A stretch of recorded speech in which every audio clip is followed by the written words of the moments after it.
expansion. So the first thing we need to do is just make sure that we've got our formula from our formula book. And 9 times out of 10 in core 2, it's going to be this second formula. Sorry, in core 4, this is going to be the second formula that we have been introduced to, not the core 2 one that we will have used last year. So this is where 1 is the leading term in our bracket, and then we've got some value of x. So what we're going to do for part A is just to substitute values into this, and it's only 2 marks. So we can see that we have our 1 here, so this is okay, and our value of x is going to be 6x, and we're only looking for up to the x cubed term. So our first term is going to be, so this is 3a, our first term is going to be 1, then we're adding n, which is our power, so minus a third times by our value of x, so times by 6x. And then for the second term, it's going to be our n, so minus a third, times by n minus 1, so it's going to be minus a third minus 1, divided by 1 times 2, which is just 2, and then that's going to be times by, and this is where some students will make mistakes, 6x all squared. And that's important to make sure that you do square your 6x as well. So then I've been left with 1 here. I've got minus a third times 6, which is going to give me minus 2x. And then all of this here just needs to be popped into a calculator to be evaluated. And from your calculator, you should find that this part comes out as 2/9. And then we're doing 2/9 times, and 6x all squared is 36x squared. So 36 times by your 2/9 will give you 8. So you're left with 1 minus 2x plus 8x squared, which is the correct answer for part A. Now for part B, I'm just going to work up here just so we can keep it all in and we can just see everything that we've done. So now we're going to do the expansion of 27 plus 6x to the minus the third. Now for this question, we need to get it into the form where this 27 is not there and it is a 1 instead. So we're going to factorise out 27 to the minus 1/3, which is going to give me my 1 here, but I'm going to end up with 6/27 of x to the minus 1/3 in there. Now, what we're then going to do is do exactly the same thing we've just done in part A, but instead of where we've got our 6x here and here, we're going to put 6/27 of x instead. So writing this out, I've got 1 plus, and then the minus third is not going to change, but as I said, we're going to have 6/27x in there. The 2/9, the bit that we evaluated before, that's going to stay exactly the same, but again, instead we're going to get 6/27 of x all squared.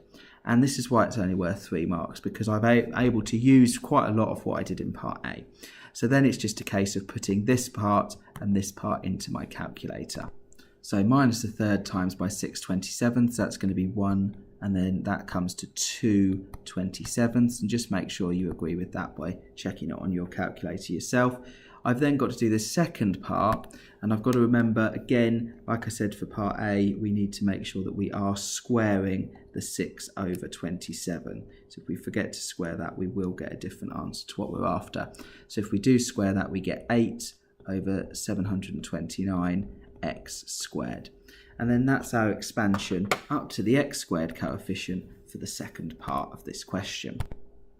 However, what I have forgotten to do here is I've got this 27 to the power of minus a third, which everything in here is being multiplied by.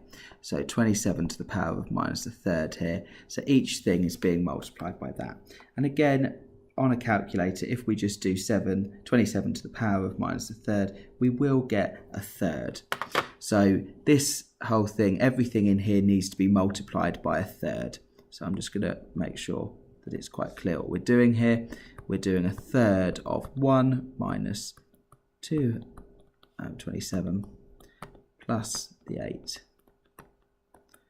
And then if we do this, multiply this out, we then get what our mark scheme states is our correct answer. So we haven't got any issues here. 2187x squared. And again, just a simple calculator exercise there. Now, for the final bit for part 2, so B part 2 here, we're given that the the cubed root of 2 sevenths equals 2 over the cubed root of 28 here. And we are asked to use the binomial expansion to find the approximation. So we need to find a suitable value of x to substitute in here for our approximation. Now, if we compare what we've been given with what we started with. So we've got the 27 plus 6x to the power of minus a third. And what we're trying to do is get that to be something close to what we've been asked to evaluate, which is our 2 over 28. So when we put something to the power of minus a third, then that is going to be 1 over the cubed root of 27 plus 6x. Now, what we can see here is that we've got this 2, so we're going to need to make sure we multiply our final answer by 2. But we can also spot that we've got 27 plus 6x here and 28 here. So compare the coefficients and we can say, well, we need x being equal to 1/6. And again, as I said, comparing those top coefficients means we need to multiply our answer by 2 at the very end. So what we're then going to do to finish this question off is to put our 6th into our binomial expansion. So we've got a third minus 2 lots of 81 times by a 6th plus 8 over 2187 times by 1/6. And again, remember to square that. And then it's a simple case of putting all of that into your calculator.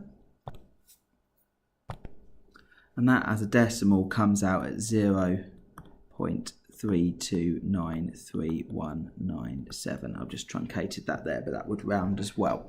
Now, just checking the answer, it asks for 6 decimal places. 1, 2, 3, 4. So I've got 7 at the minute. But remember, I have got to double this because there's a 2 on the top there.